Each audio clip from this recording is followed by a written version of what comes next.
Okay, so he drove the motorhome and everything over here a couple months ago for Columbus and Pennsylvania and left it here. Airlined home, airlined back out, and so now when he got here, that's when he switched out the engine. Yeah, we missed our flight. It wasn't our fault, but we're gonna make it. It's looking good. You got it out. This is the new one going in. Oh, so good. There's the old one coming out. I say old, it's not really old. Yeah. This one going in. Yeah, it's like 10 minutes old. And This is nice. We have Glenn here with us. Oh, but just right. 9,400. Probably one to be higher. Okay, so they're tied up here to Glenn's heavy truck on this hitch so we can see how much it's pulling. So I'm not going to do it, but Josh is going to come over here and film the number in the wind. Can we stay on the gas for 4 seconds, 5 seconds? Yeah, whatever you think. It's not moving the truck this time. Oh, no, it's not going to move that truck. That's a little heavier than a nitrous Toyota. Okay, Josh has his camera out. He has it zeroed. I'm going to get out of the way. Okay. Good luck, Josh. Thanks.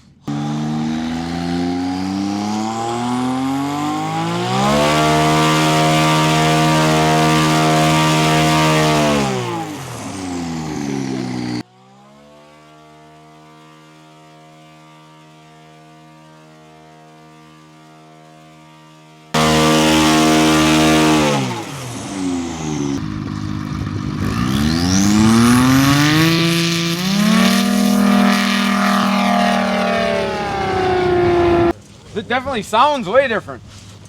It's got a weird sound to it. It's different. It is different. I don't know how to describe it. Yeah, it's hard to describe. It's nice. It sure is smooth. I like that.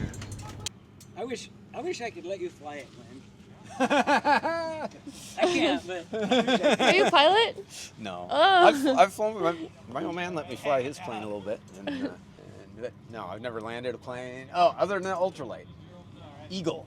oh yeah. Eagle. Just basically a hang glider with a motor. I flew one of them quite a bit. Back to the 4-blade. Yeah. Just comparing things. Think you're gonna go with the 4-blade? We don't know yet. Oh. Well, we're all here and hooked up and warmed up. I guess we might as well click it up one and see what it does, huh? Yeah. Just do her once. Okay. So you're turning it up to 7 for the first time? All right. And like Glenn said, just do her once. And then he's gonna look at the numbers.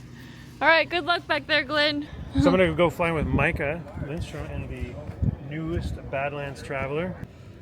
Micah, she's dirty. Oh yeah. Workhorse. I put a handprint on your collar. Yeah. This thing is gigantic. It is huge. The boss. Sarah, sit in it. Here. There you go. Okay. Crawl on this thing. Is there a trick? Just crawl, yeah. You start climbing. Yep. Okay, you got to jump in the back seat. So crawl in the back seat and you're going to sit. It'll size the airplane better. Whoa! Cup holder here. There you go. This is awesome. Brandon, you can fit in the back of this one. Yeah.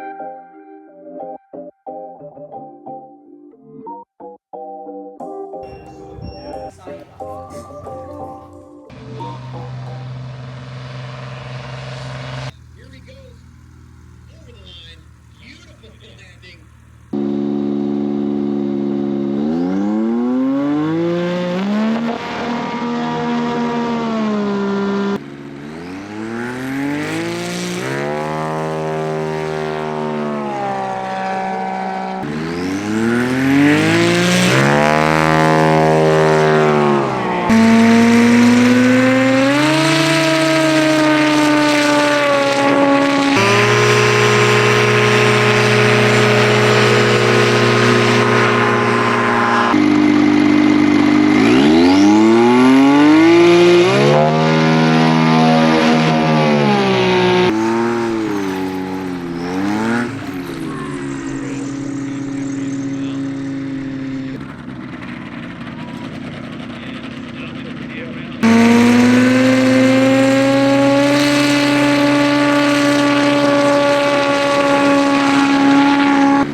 The way the engine ran and everything, yeah. It sounded perfect.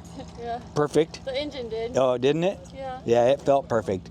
My landings were a long ways from perfect. So what's your plan for race day tomorrow? Just keep it the same, or what are you thinking? Well, that depends on what Glenn says, but probably. We're all wrapped up for the day. Practice was over. Practice is over. And then I was in the motorhome editing, and Dad came in. He's like, we gotta do some more testing. I mean, he's been testing for hours, props, prop pitch. So now the test is if it's better with or without doors. Dad, look how many people are in the pattern. There's like 8. Yeah, the airspace is pretty busy out there.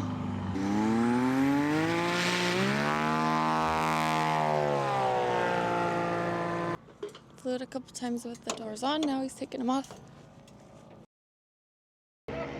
All right, it's competition day here at Hartford, Wisconsin at the Sodbusters National STOL.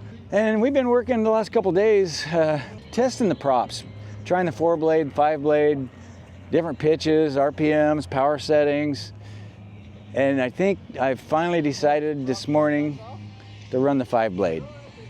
I really can't feel the difference in the 4-blade or the 5-blade as far as power, thrust, you know, short takeoff, whatever. But this is smoother. I do notice that, and I like that feeling. Plus it looks cool. NR prop out of Ukraine. They make good props. Well, the engine it's Hypersports, built by Hypersports. It's got stronger internals, first off, the connecting rods and the pistons and all that, so it's capable of handling more power.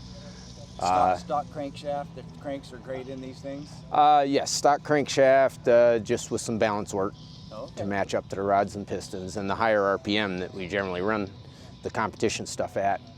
It's got bigger camshafts, upgraded valve train. In the snowmobile world, we run about 100 more horsepower than the most we've ever run on this in the airplane application. Is there a reason you run 100 plus on this?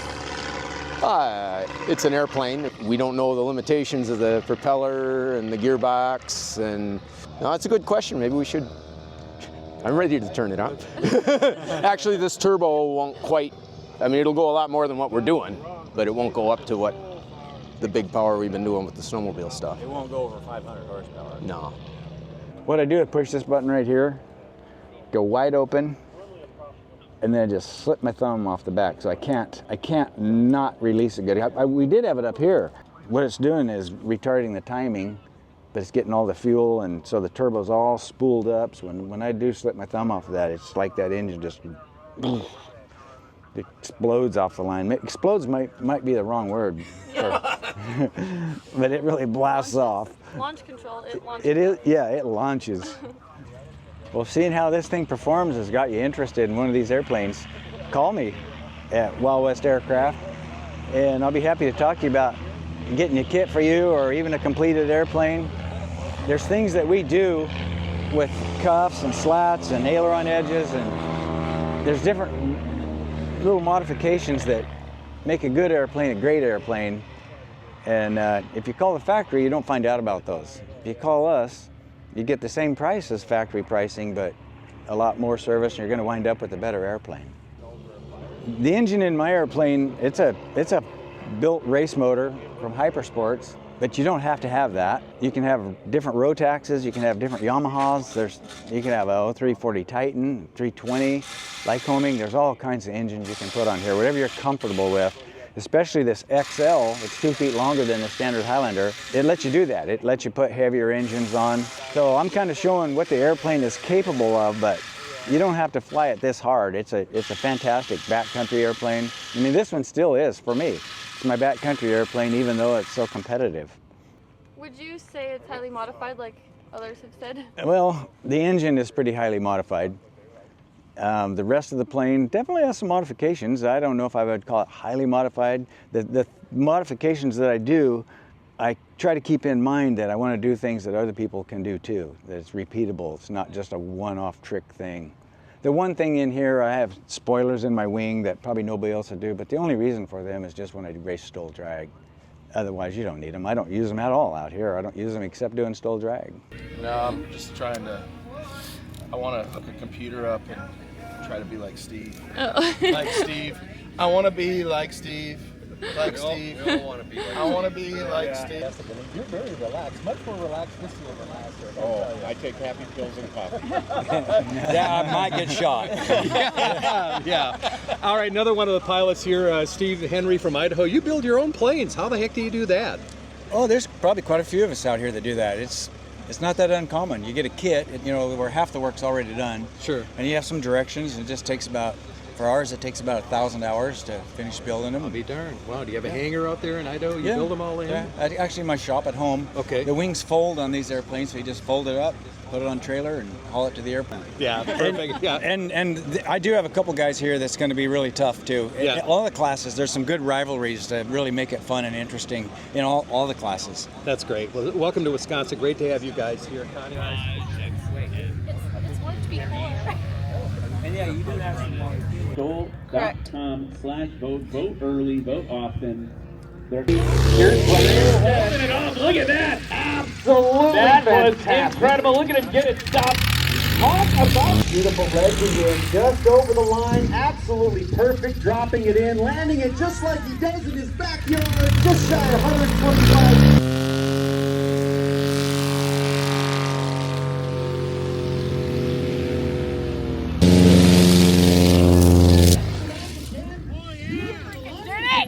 Really high over the line. Oh, yeah. Wow, working those gears for Jeff Davis.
That's pathetic.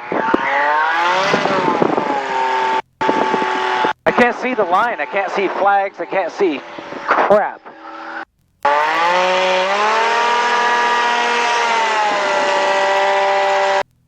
It's frustrating. That was a horrible landing. I don't even know where I touched down. I'm sure I was way past the line though.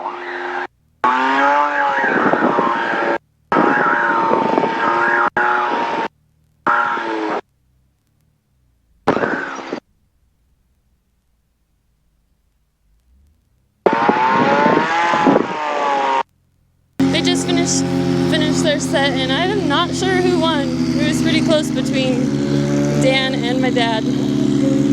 Oh, he worked so hard for this one. I'm just really hoping he got it. I mean, he really worked hard. Good flying, Dad. You did good. Did you get it? We don't know if you won or not. Oh, I doubt it. The air was bad. You had a tailwind. I know I did. And I could not see the line at all with this crosswind. And there's no flags lined up with the line. It's tough. It was a disaster. No, it wasn't. You did good. We'll see how it pans out, but it felt like a total disaster. Next time, tell me that. I know. 3 hours ago. I know. It just got by me. Yeah, just never hesitate to bring something up. I'll make it better. I still don't know who won. Does anyone know? Dan won? Nuh-uh. He's going to be shocked. Are you sure? Pretty sure. You won. You seem so down about a win. Well, I'm amazed because it didn't feel good. Well, good job. You should be proud. Thank you.